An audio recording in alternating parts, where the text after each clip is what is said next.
attendees. We are going to get started here in about 1 minute. We're going to give some other attendees to come on in, so hold tight and we'll get started soon.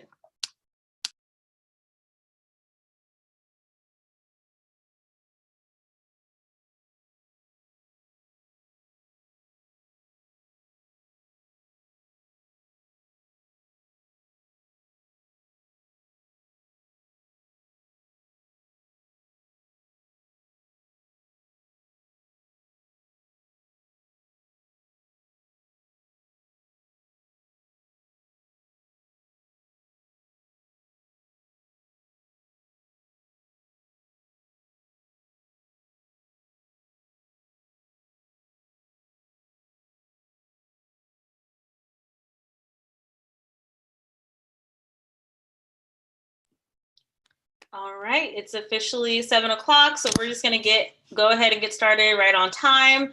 Thank you for being here today. Today is our third Beyond the Field series in our broader Connect initiative. So thank you for sticking with us. We are excited about the theme of today. We recognize that we've had athletes and scholars on panels, and we definitely see the need to also tap in and connect with our sport industry professionals and learn about their experiences working as a sport administrator, industry professional during athlete activism, and how are they making sense of what it means to lead during this time, and how are they making sense of leadership during this time. So as always, I want to thank our sponsors. Thank you to the Dodd Center for partnering with us on these past 3 Beyond the Fields, and also thank you to Women in Sport, who are also sponsors. We also have a few Women in Sport representatives. The president's here today as well. For those of you that do not know me, my name is Ajane AJ Newton, and I have my co-host today, Catherine Samuels, and she will get into the introductions of our panelists. Hi, so I'm Catherine. I'm currently a senior at UConn in the Sport Management program, and as AJ said, I'm one of the co-presidents for Women in Sport. The other co-president is actually one of our panelists. We have Caitlyn Dorah here today. She's also a senior in the Sport Management program, but who is minoring in philosophy and digital marketing and analysis. She is currently working with the UConn women's basketball program as a student manager, and she's interning with SiriusXM NBA Radio. She has a big show coming out tonight, so make sure you watch it. She has been very involved not only in the sport management program, but really working on social impact. Over the summer, she put on her own Black Lives Matter peaceful protest in her hometown in New Jersey. We also have Alana Butler here today. She's an academic counselor at UConn since July 2016, and she's the assistant director of the Student Athletic Success Program since 2017. She primarily works with students in the field hockey program, which she is an alumni of. She was on the team when she was here at UConn. She's also working with the men's ice hockey team and softball. And she's very involved in multiple different facets of academic growth for student athletes specifically.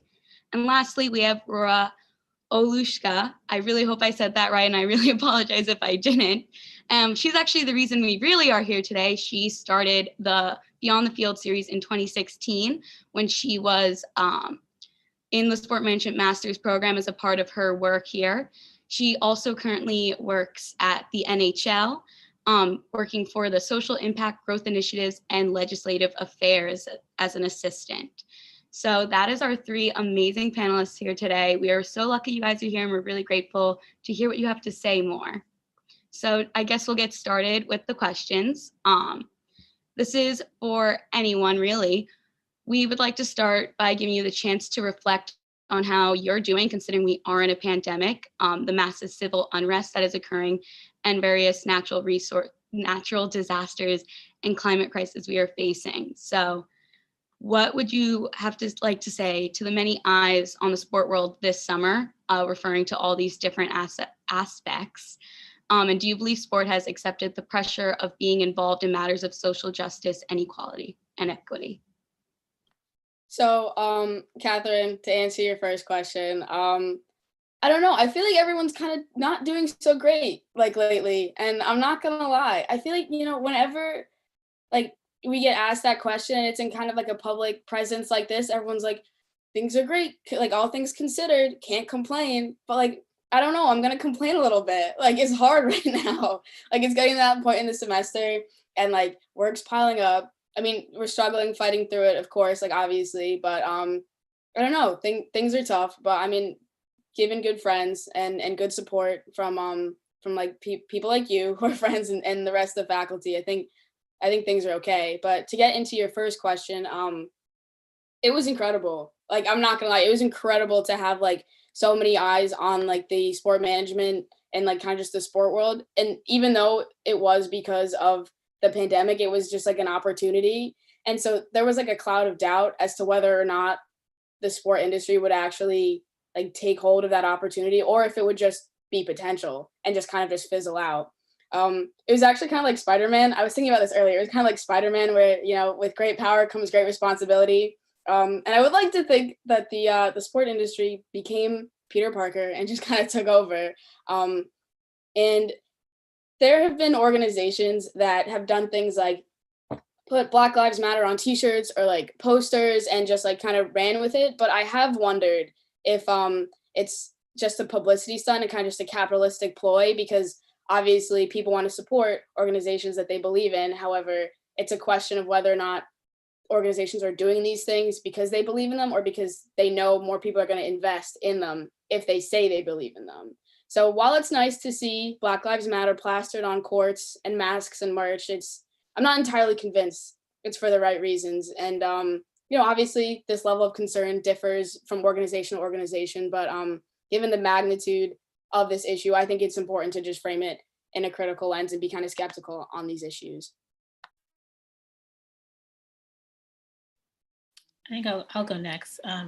So to answer your first question, I am of the same school of thought as Caitlyn, and I don't think that everyone is doing okay. I actually answered this exact question earlier today.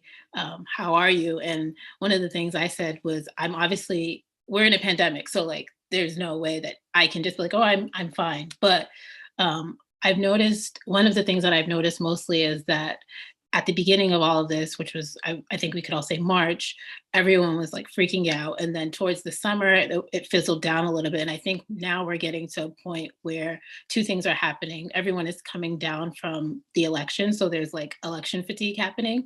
But then also we're at a point where we thought that this may have been over. So I have a lot of friends that were planning on going on New Year's trips or planning to travel around the world. And they were like, I thought we would be out of this by now, and we're not. And also there's no end in sight. So I think that's the thing that is making myself and a lot of people a little bit more scared, because just like, when will this be over? We're not really too sure.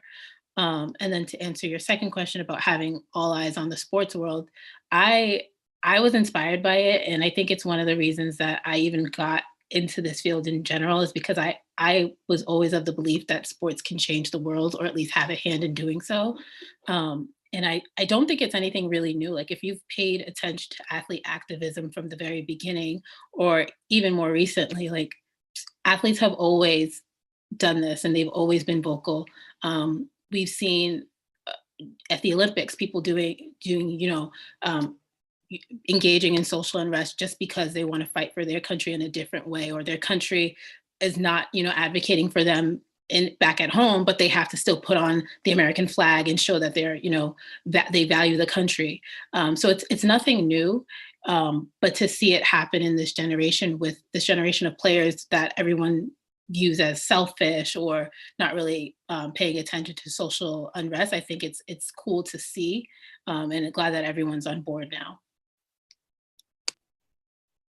Definitely agree all around. It's I know there's a few people signed in who know me, so I'm a bit sarcastic. So I've had this as my background intermittently. That's like, it's fine, everything's fine, it's fine, no problem. And try to have some fun with it wherever we can. But it's not fine, of course, right? Everyone's stressed and everyone's trying to find something to balance with real life and, you know, and being pulled in so many different directions at the same time. So absolutely echo what you've said, and certainly having that support system around you personally and professionally is huge. And it's never felt more significant to value those connections that you have with people. So super, super grateful for that.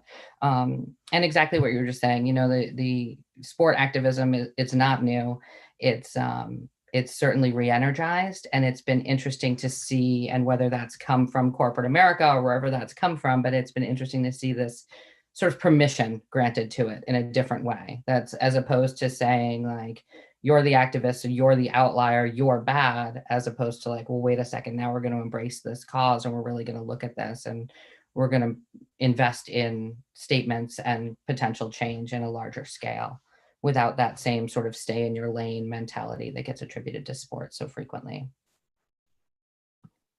Yeah, I really appreciate everyone, you know, being very real about how we're doing. I think it's very easy to just say we're all happy dandy, and that's just not the case, really. Things are definitely a lot harder. And I think everyone, you know, it's very true. Like, it's great to see these next steps in athlete activism, but it's not new. It's been going on for years. And we're just finally really seeing a light on it from, you know, consumers and just even producers, like how they're showing it now. So this is specifically for Alana and Rora. What changes are you noticing in sport leadership that appear to be related to matters of living in 2020 in America, you know, such as the pandemic, political division, and racial unrest? You can go, Alana. Rock, paper, scissors. You know, I think my experience has been that leadership's listening. And, you know, I've watched some stereotypes about leadership get shattered in the last several months in very positive ways, you know, and sort of calling out our athletic director, right? There's going to be stereotypes attributed to him because he's a 40-something-year-old white male athletic director. And the reality has been the opposite of every stereotype that would often get attributed to that. It's been very proactive and very open and communicative and supportive in ways that are like, this needs, like, you know, let's do this. Let's make sure that we're bringing people together. Let's get an educational initiative together. And, you know, we've had a lot of really awesome talks that have been not just making a statement to make a statement, but to take a stance that's really actively anti-racist. You know, we've seen a lot of that phrasing lately over the last, you know, few months in particular. And I just think in my own personal, and maybe that's overstepping what I should say, but it's been incredibly positive and very transparent and very just willing to listen. And I'm incredibly grateful to have that. You know, I was a student athlete here in like 1881, and it's changed a little bit. So, and it's changed for the better. And this year it's probably the proudest I've been to be attached to that community and see what they're doing. So it's all moving in the right way, at least at the ground level here. I think I would say that the pandemic, at least in my opinion, forced everybody to sort of take a step back and really reflect on who they are and what they're doing and what they believe in and what they support. I will stand on record and say that I don't think that if the pandemic, if we were on a pause in terms of sports being on a pause and everyone working from home, if this many eyes would have been on the racial unrest that's happening in this country, because this is, as a Black person, as a Black woman, this is nothing new. Like, we have seen this happen year after year for many years. And I've had town halls at my job where people are like, you know, this just feels different this time. And I'm like, for who? Who does this feel different for? And so what I would say is that it's unfortunate that we're, you know, sitting in a pandemic, but it did force people to step back. And I think, like Alana said, there's a lot of stereotypes being shattered about leaders, and forcefully. Like, I think people are calling their leaders' hands and saying, we're no longer going to stand for this. What side do you stand on?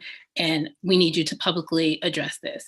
And so in terms of other things that I'm seeing that I think is really beneficial is that now people are taking a deeper look at player mental health as well, because I know a lot of players have been advocating for resources and education around mental health. And I think people are shedding a light on that a bit more. I know that in the NBA, they talked a lot about having to be locked up in the bubble for however many days it was. And they knew that if they wanted to win and achieve the final goal of winning the championship, then they would have to be there for X amount of days.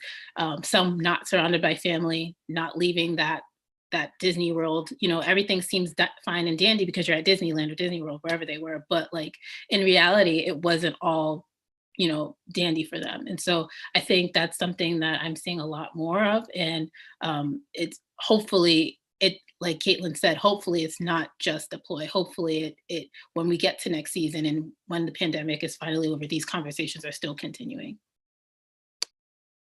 Great, thank you. So I want to build upon this conversation by adding, I know sometimes we feel like some of us are born as social activists. It can come across that way for those of us that are speaking out in our organizations, but that always isn't the case. And so I pose this question first to Caitlyn, then Wura, then Alana. Could you please speak to your past experiences and involvement in the areas of equity, diversity, and social justice within your respective organization? And how long have you been involved in this type of work? And are there any other initiatives you want to highlight that you have been a part of? So looking the way I look and being the person I am, I think I'm always just going to be involved in areas of equity, diversity, and social justice. And kind of in that same vein, I do the work like of being involved in that sort of thing just because I think it's just important. And it's probably so important to me because I've seen things that other people who don't look like me haven't seen. And it can be as simple as not letting a microaggression go unchecked. And it's funny that you say the thing about activists, AJ, because I've always hated calling myself an activist. And in my peaceful protest back in the summer, I literally said in my speech, like, I'm not an activist. I hate the term just because it always has this like connotation that you have to be like a perfect upstanding citizen. You have to know everything. And when you hear activists, you think of like Malcolm X or anyone in that same sort of like realm. And it's like, it's such a pedestal that you get put on. And it just takes a person who cares to be an activist. And so I'd like to call myself just that, like a person who cares. And so like with the like the work that I've done in terms of like social justice, I decided to just take things into my own hands and have the rally after, George Floyd, Breonna Taylor, Ahmaud Arbery, and all the countless other names whose lives have been lost to police brutality. And it was one of the craziest moments like in my life because me and my best friend from home, we put it together in like 4 days. I don't think I've ever been more stressed, and I'd be surprised if I ever was again.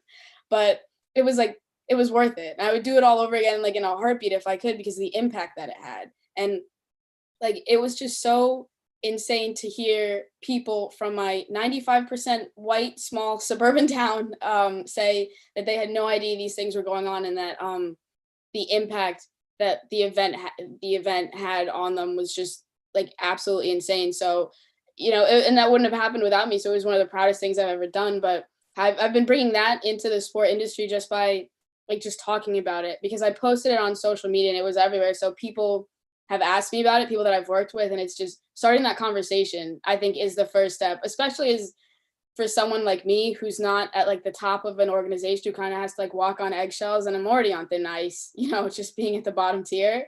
But just starting conversations is really it for me, and not, associating any sort of big activist title to it.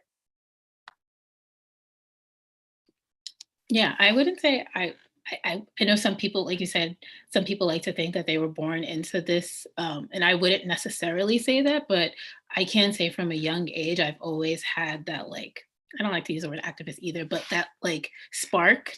When I was in the 7th grade, I think it was 6th or 7th grade, I always used to walk around saying, I'm going to be the first Black Muslim woman president. Like, that was what I wanted to do because I wanted to change the world. And from a young age, I used to involve myself in extracurricular activities that had to do with being an agent of change.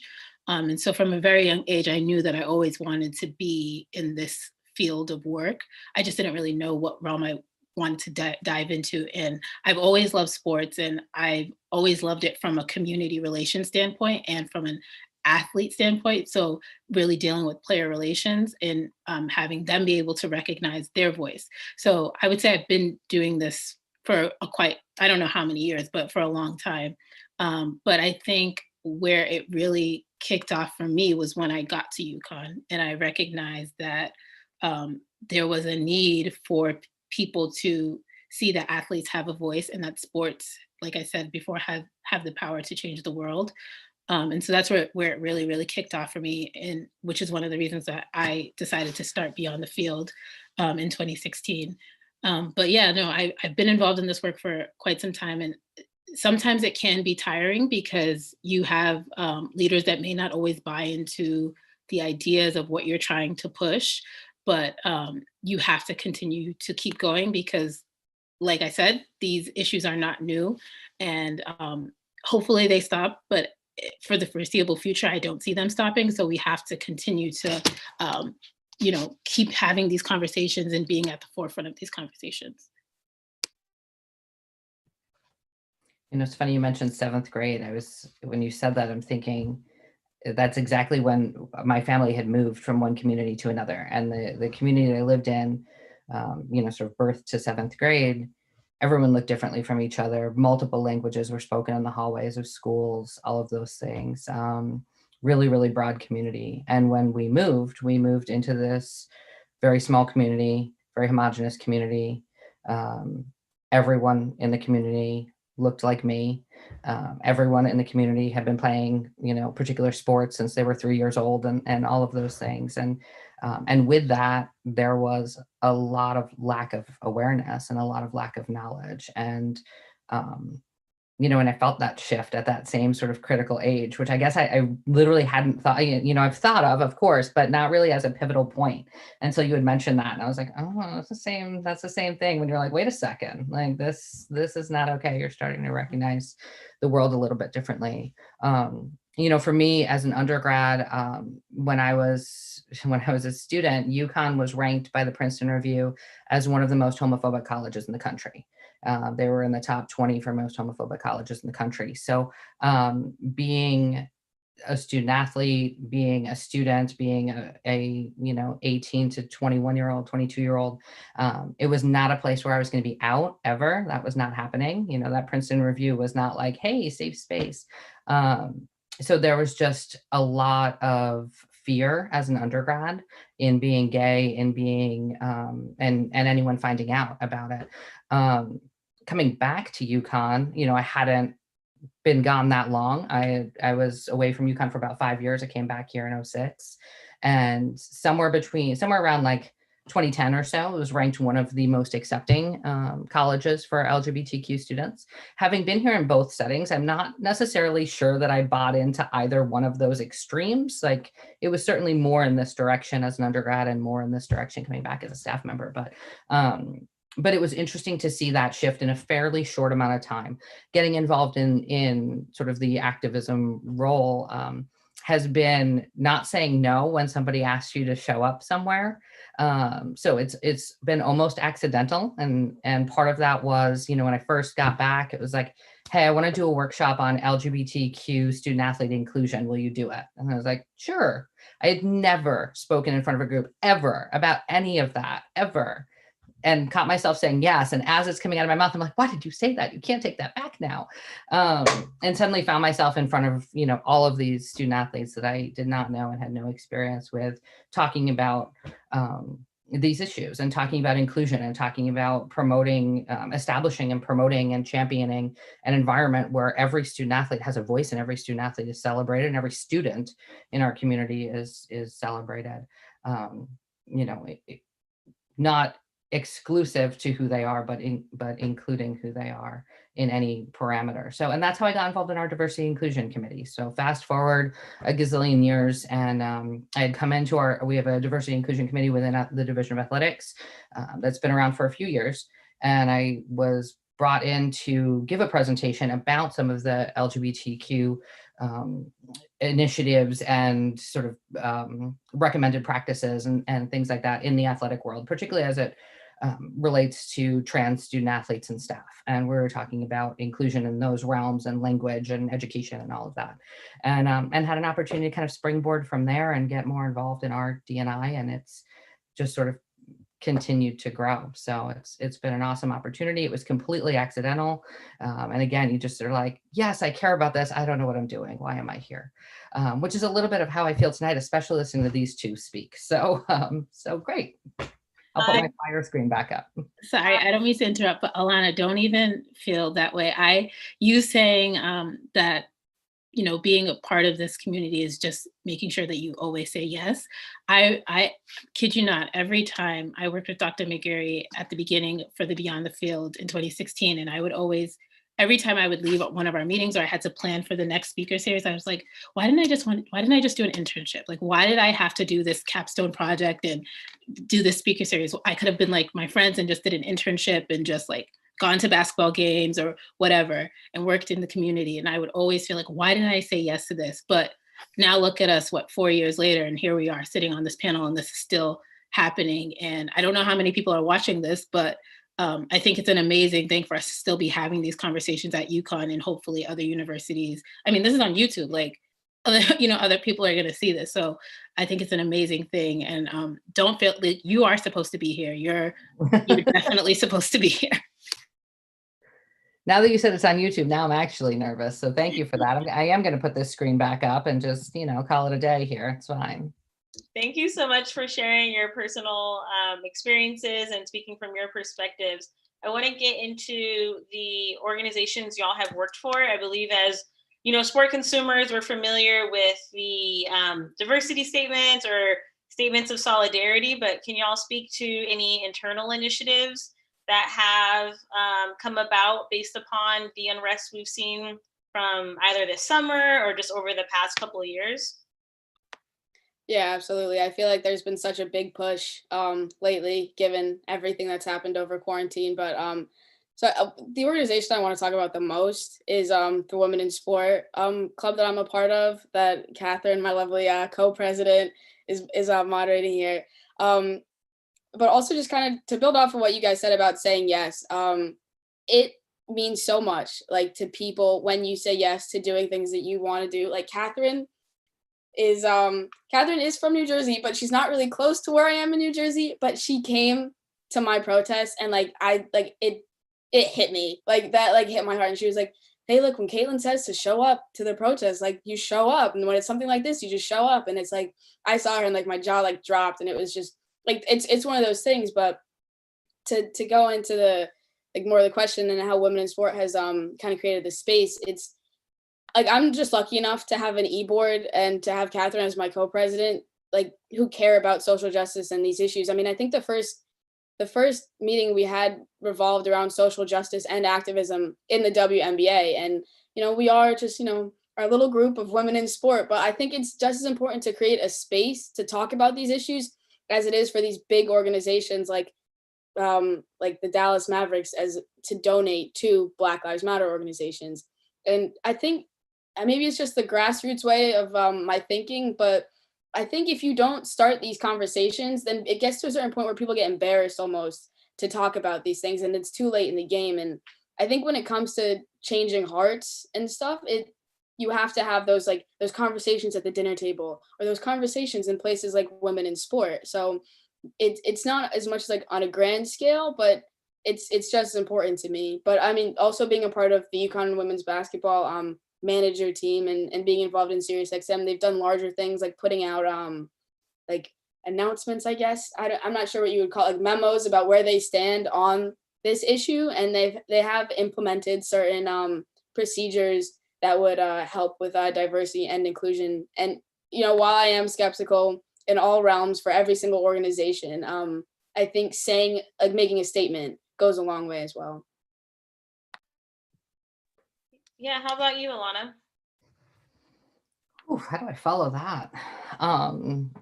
Yeah, I mean, the skepticism in and of itself, I definitely share it. I definitely share it. And that's tough because it exists because that's what his history has shown us, right? With so many different things, is that, hey, there's going to be change. Nope, just kidding. Or, hey, we care about this. Nope, just kidding.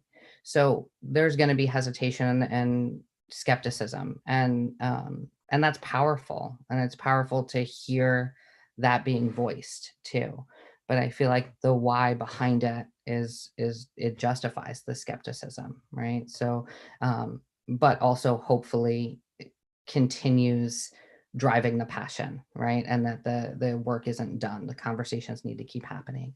In our realm specifically, within some of the committee work that we've been doing, we've been really trying to focus on education, promote conversation in ways that feel safe and feel established as coming from from an authentically good place, and if there's questions to be asked, ask the questions. Let's get the conversation going so that we don't get to a point, like you said, where it suddenly feels too late to be like, okay, I want to be at the beginning now. Like, okay, well, let's create a space that feels safe for everybody, as soon as possible, and then keep building on that. So we're really just going with, but we're really going with a lot of educational initiatives, workshopping, guest speakers. We had an opportunity to connect. We've connected a lot with this group. So super, super thankful for the sport management department.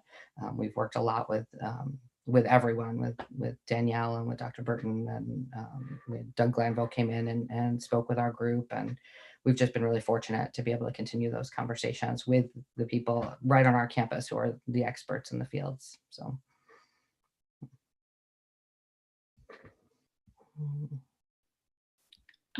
Yeah, I agree with everything that everyone has said thus far, and I think that I'm probably the first one that would say that I have experienced a bit of skepticism in the past with my league, but with also all sports leagues, because when you put stuff on t-shirts or put something on the field or the ice or the court or whatever, it makes it just seem like it's a marketing ploy. But I think as an employee of a league, and as a consumer of sports as well, one of the things that I've tried to do myself is to remain patient and remain steady with the messages that are being put out, but then also with the messaging that is being sent to me from my league. So one of the things I always try to tell people who are fans of this game or of these games or of these sports is that when you're talking about like racial unrest and you're thinking about what teams are putting out or leagues are putting out, you have to also remember that there are people from those specific demographics, whether it be Black people that are part of this community, right? There are employees at these organizations that are Black too. So sometimes what we'll see in case where like the NHL will put out a statement and then everyone is like, oh, they don't care. But you have to remember that part of the statement that came out was put out by either a Black person or people that were in the department that are Black as well. And so one of the things that I tried to do is just to remain patient, right? Like a lot of times there are messages that get put out and I believe in them. And I wanted other people to believe in them too, but there's a lot of skepticism because typically people don't believe that the NHL, for example, believes in like racial civility or what have you. But I think one of the things that makes me believe in it is that anytime I show my skepticism and I go to my boss and say like, well, we're not doing this, or here's how we can do something, he or she will come back to me in the next couple of days and the change will be instant. And so I think we have an open line of communication at my league, and I'm not sure how it is at other leagues, but at my league, one thing I'm seeing that's changing from all of this is that now there's an open line of communication where if I feel uncomfortable about a statement that the league is putting out and I go to my bosses, they will take that straight to the commissioner. And in a matter of days, things are changing. We have had multiple town hall conversations in the beginning because there was a lot of tension and a lot of anger. People didn't really buy in. But now it's changing to a point where if we say something, things come out of that. So I think for me, like, I can no longer just be that bitter Betty and have all that skepticism and say like, oh, well, we're not doing this, because things are actually changing. And so that's where the patients come in. Two of the things that I'm seeing, or at least I think three now, is we have employee resource groups, which is something that has never happened at the NHL. I know that's not new for a lot of other places, but it's new for us. So I'm going to applaud us on that. We are conducting courageous conversations within our small departments, but then also as a league, and then also taking that out to the clubs too, and making sure that it doesn't just stop at the league office. It's happening around the league with all of the teams. And then also creating these committees, whether that be in the youth hockey space, in various spaces, so that this is not just stopping at the NHL, that it's happening within the whole hockey community, and making sure that if there's going to be change from the top, it's going to go all the way down to the bottom too. And so I know a lot of times people watch sports leagues put out these messages. I'm a fan of sports, so I'm on that side as well. But I think one of the major things that we have to recognize is this is, like they say, uncharted waters for a lot of sports leagues. Like these are not comfortable conversations that they've had for a long time. So patience is needed. But also, if you're the type of person who likes to kick the door down, which I am a lot of times, continue to be that person, because they will have to listen. Thank you all for sharing about how you and your organizations are really just opening the dialogue to have these discussions. I want to remind everyone that's joining us today that we are doing a Q&A at the end, so please make sure you're sending in any questions you may have throughout the event. And Caitlyn, you gave me such a great shout out. So I was wondering, how do you balance having a strong opinion on these issues of social justice at an entry-level employee, and what nuances and issues of power exist in your positionality of this right now? Great question. I ask myself that question almost every day. So we are both still very much so figuring it out in that sense. And it's hard. Like, I'm not even gonna front, it's hard. And I'm not gonna give away too much, considering I am an entry-level employee. But I do think it is super important to talk about this stuff, because everyone and anyone that has a decent moral compass will come into contact with these issues. And I always try and speak up about things. I mean, you know who I am. I think a lot of people that know me know that I have an issue with not speaking up about things that I feel passionately about. However, I do try and be strategic about them in the workplace, as well as when coming into contact with people who I don't really know and I'm not sure where they stand on. So if someone says something that I disagree with, I tend to give them a little bit of pushback and just kind of see like where the levels are at. And sometimes it's done in a joking manner, so that way there's not too much backlash. So like, for example, someone who I work with who is above me, and I'm not going to say which organization it is, but they were bashing the concept of Columbus Day being called Indigenous Peoples Day, and they were making a joke of it and saying that it was erasing Italian heritage. And I was like, I'm not sure if you're familiar with what he did, but considering those facts, I think I'm gonna push for like the fact that it should be called Indigenous Peoples Day. And he continued to make jokes about it, and so I said, that's fine. I don't subscribe to that, but let's just move forward, because this conversation clearly isn't going anywhere. And while that was kind of frustrating, there wasn't really much I could do, but it was just like I was happy knowing that I had said something and I had at least tried. But however, that's not always the case. And sometimes there isn't a space for even any sort of pushback, depending on who the person is. So if I can't say something, then I at least won't agree with it. And, while I know it isn't beneficial to stay silent at times, it's more detrimental, I think, to agree with harmful opinions, because then it gives people the idea that you support them and they have a number, when that's not the case. And, I'm aware that being a bystander is not always productive, but my philosophy is that you have to use the game and like game the system in order to beat it. So I got to work my way up. And so once I make it to the top of whatever organization I decide will be lucky enough to have me, then I'm going to change the culture from the top to the bottom. So I'm not as at great of a risk for for losing my job. But until then, I'm going to try and do things in like little ways. Yes, Caitlyn, correct framing. They are lucky to have you. I love it. This next question is for Alana. I know in your role, you interact with a lot of student athletes. I remember when I was an athlete that I relied on administrators like you often with a lot of life questions, a lot of life concerns. So I imagine that athletes are coming to you during this time with their concerns. The question is, how do you assist these students with making sense of what is currently happening, all that we've mentioned, and what toll does it take on you being that resource to these athletes? So 2 questions for you. Well, I showed you the background I've been using, so there's the toll, but it's, you know, it's, I swore I would never go to grad school. So sorry, Dr. McGarry and other faculty who are on the call right now, but and then suddenly I found myself in grad school and I went for athletic counseling. I didn't necessarily plan on using it in exactly this way, but I had a really strong interest in counseling connected to sport and what that looks like. And because student athletes are so much broader than just show up on the field, execute the skill, move on, you know, everything affects everything else.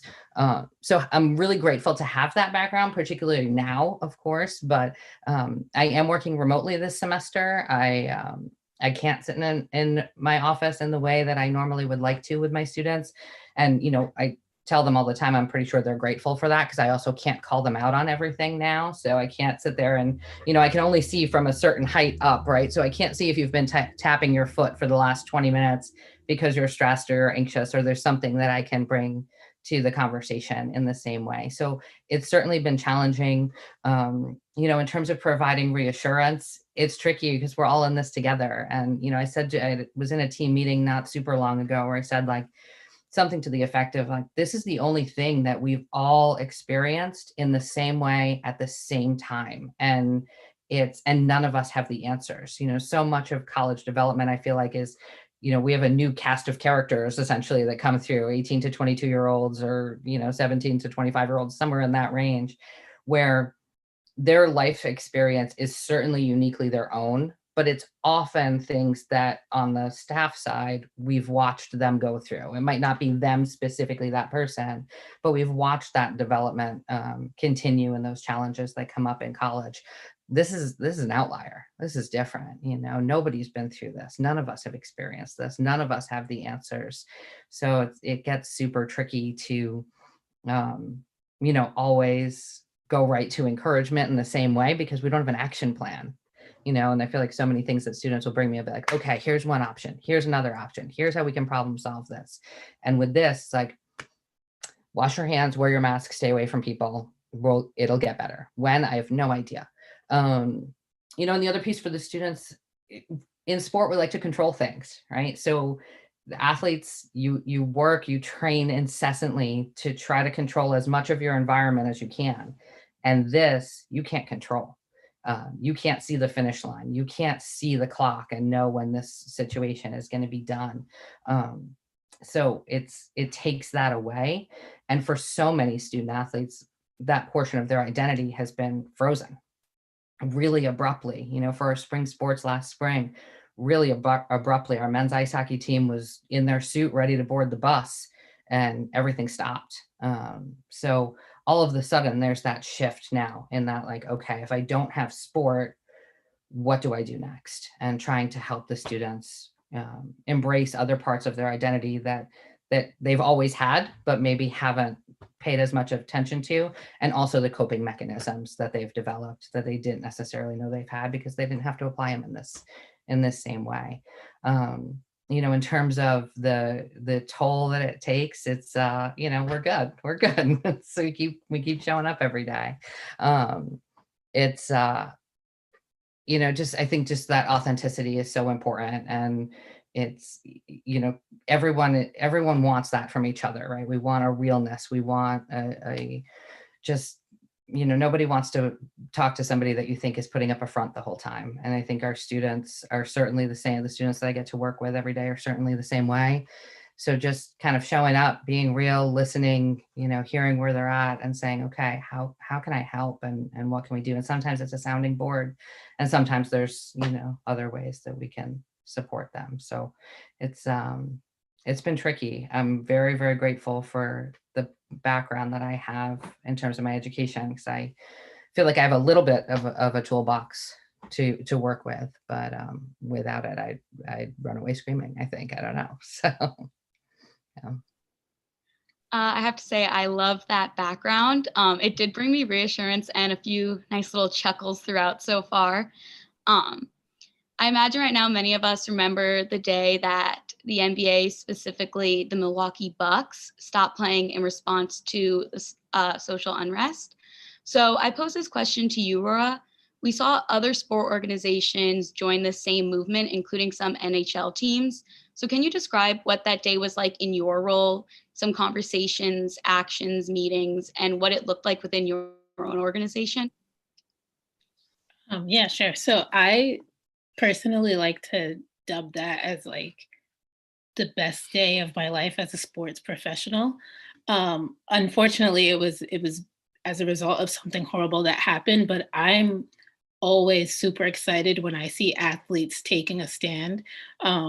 And especially in the way that the Bucks did it. Like, I applaud them for not consulting with anybody except their teammates, not talking to their coaches, not feeling like they had to talk to Adam Silver and say like, hey, we're thinking of doing this, because I know that there was a couple of like rumbling in the basketball streets about, oh, maybe the Lakers are going to do it, or maybe the Celtics or the Raptors are going to do it because they're playing soon. But I think the Bucks were just like, we're not playing today. We're not consulting. I think they were playing the Magic, and they were like, we're not even the Magic. They were warming up, and the Bucks were like, we're not coming out. And I loved that they did that. And so, just personally, aside from work, when I was on Twitter and seeing that was happening, my heart was like literally beating, because I was really excited to see that they were doing that. But from a professional perspective, I was like, okay, so what is going to happen at the NHL?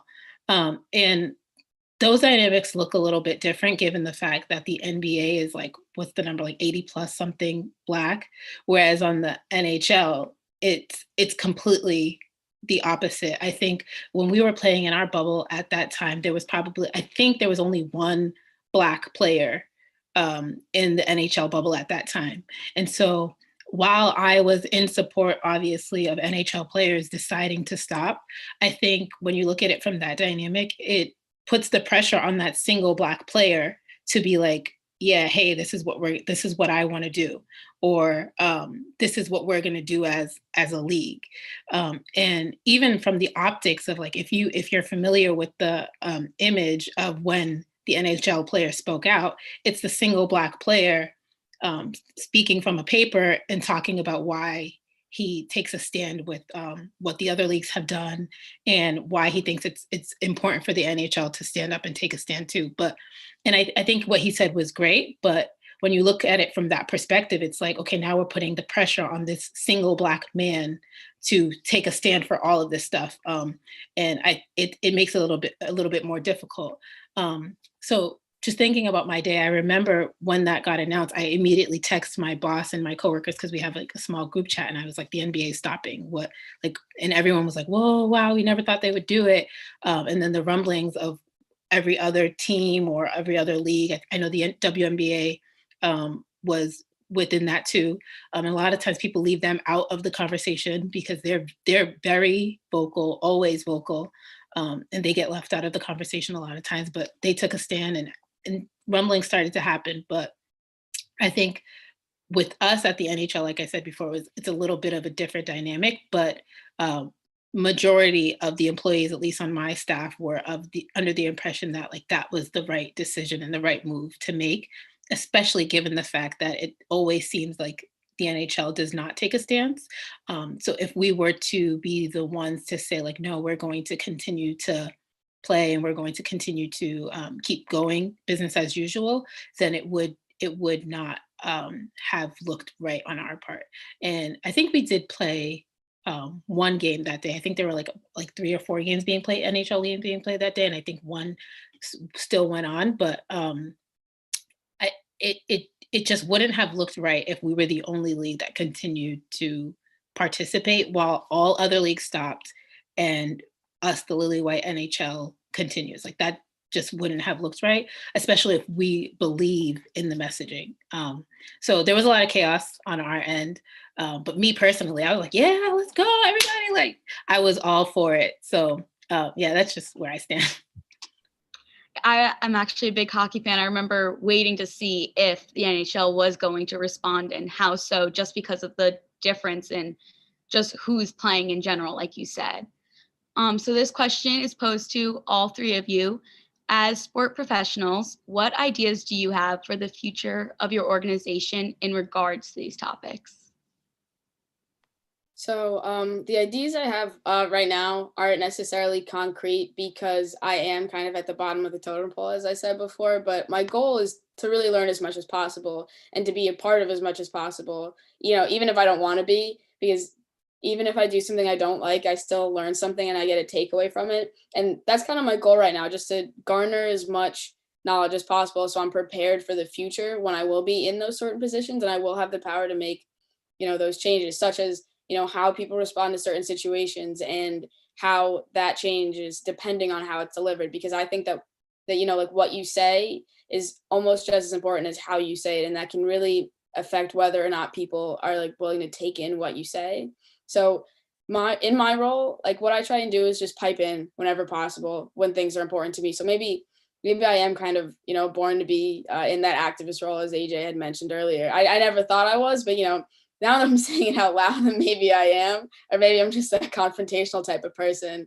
So, whenever I have the platform to speak on these ideas, I do jump in, but I also try and create like really small, like informal spaces amongst colleagues who are like on the same level as me to talk about these things. So there's like not any risk at all if you have like a controversial opinion or if you say the wrong thing, because everyone's so worried these days about being so PC and saying the wrong things. It's like, you almost don't come off as authentic anymore. And I said it earlier, but I'll say it again. I think these like interpersonal conversations are the most impactful in terms of changing like hearts and opinions. So I think they're important, but they're also simultaneously the hardest to start, which is probably why they're the most impactful. But yeah, that's what I would say. Those are my ideas right now.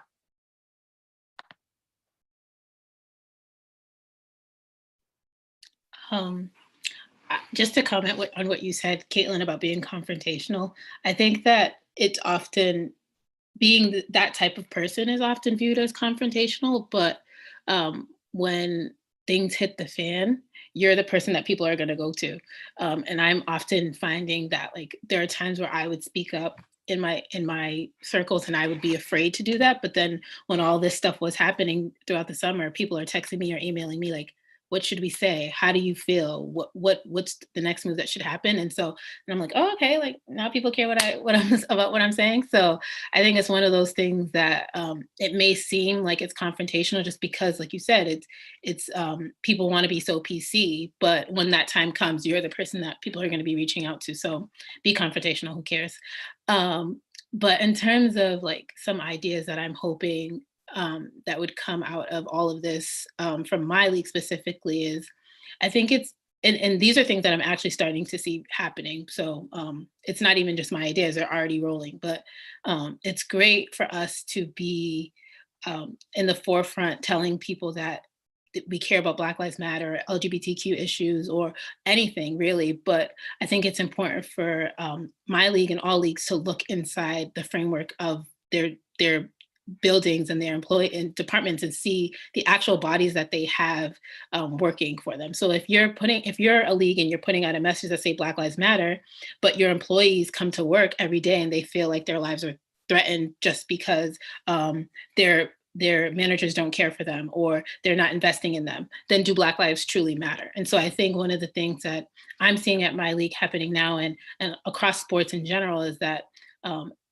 employees are now having the space to talk about what changes they want to see from their league.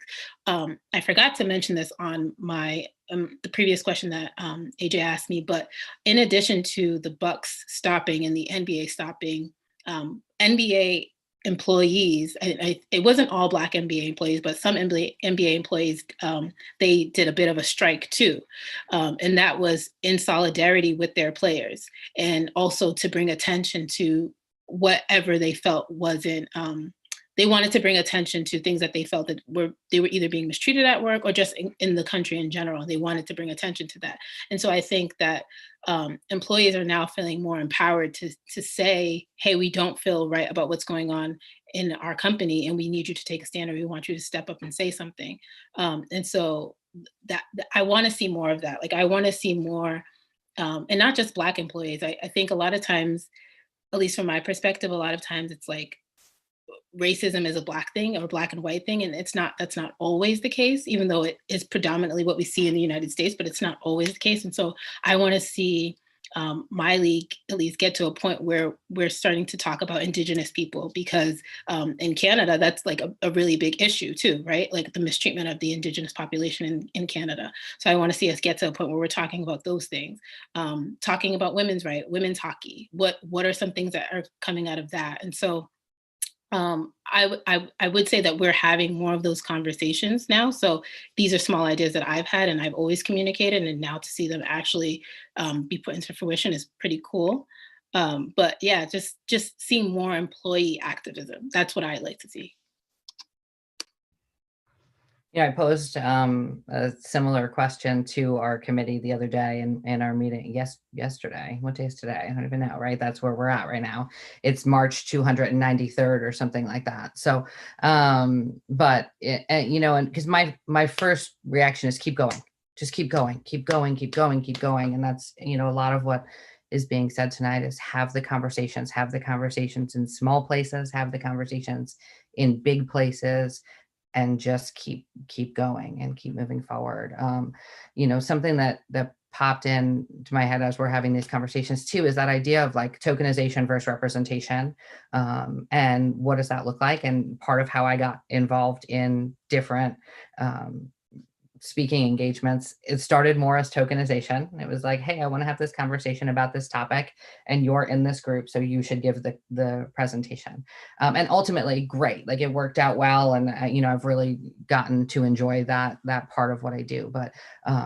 But what is that difference? And I go back to actually kind of a throwback beyond the field, when a speaker actually that Charles and Sophia had interviewed Shireen Ahmed and talked about her experiences in the sports writing community, and talked about, you know, one of the things that she championed was the idea of pass the mic, and you're not telling somebody's story for that person, you know, in place of that person, but with that person, and how that extends into so many different identities and communities, and how we can have those, you know, keep those conversations going and build your group. And that's something that we've seen happen over the last few months in particular.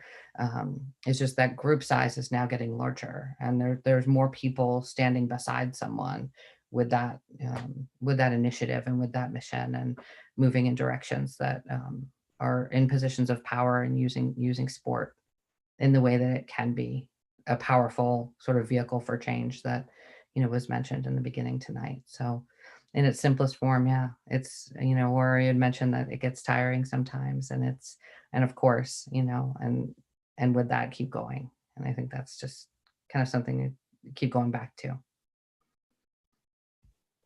Yeah, thank you guys all for sharing. I mean, I hope that, you know, everything in the future is going to be really great things. I hope we get out of the pandemic sooner rather than later, for sure. So we're going to take some questions from the audience now. So if one of you guys would like to answer this first question, what can we learn from women athletes during this time of increased athlete activism? If I could just take it first, I would say you can learn a ton. It's out there. It's just a matter of whether or not you pay attention to it. Also, historically, it's always Black women that are leading the charge, if you will, of social justice, and it's just in the history. So it's always out there.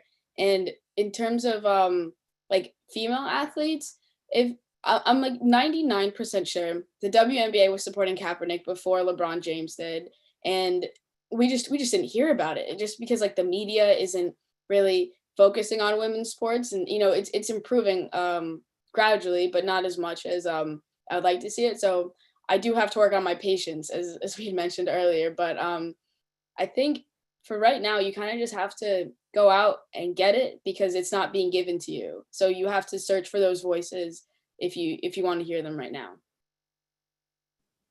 Yeah, thank you, Caitlyn, for sharing. We're actually going to have to, unfortunately, end with the last question of the night.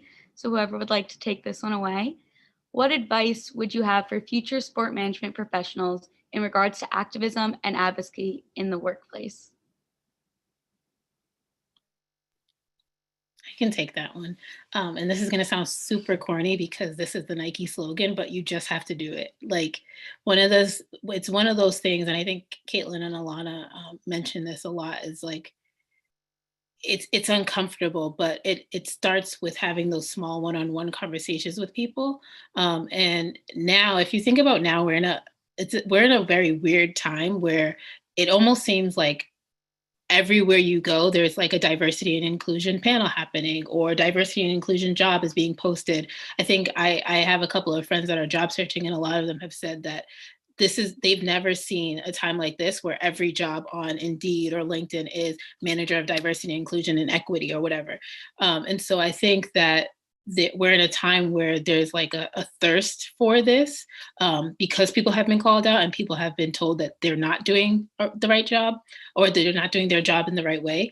And so I think that if you are someone who craves being in this space, you just have to do it and just put your foot in there. And one of the things, though, is that you also have to make sure that you have the right language for this and that you're actually educated, because you're not going to just be hired to be put in these positions or you should not be. You may be, but you should not just be hired to be put in these positions just because you fit in that box. Like me, just because I'm a Black Muslim woman doesn't mean that I deserve to be in that space to talk about diversity and inclusion. I also have to know what I'm talking about too. And so I think that one of those things is that if you're gonna, what's the saying? Walk the walk. You have to talk the talk, whatever it is, but you have to actually know what you're talking about before you do those things. And so my advice would be to just do it, to engage in it, but also educate yourself and know what you're talking about. Thank you so much. And I want to thank all three of you guys for being here today and sharing just so much about your own experiences and the organizations you're a part of. We really appreciate hearing it and getting to be a part of this conversation. And that will be the end of our Beyond the Field for this month. Thank you everyone for coming out and for listening and sending in some great questions, and have a great rest of your night. Thank you. Thank you, everyone.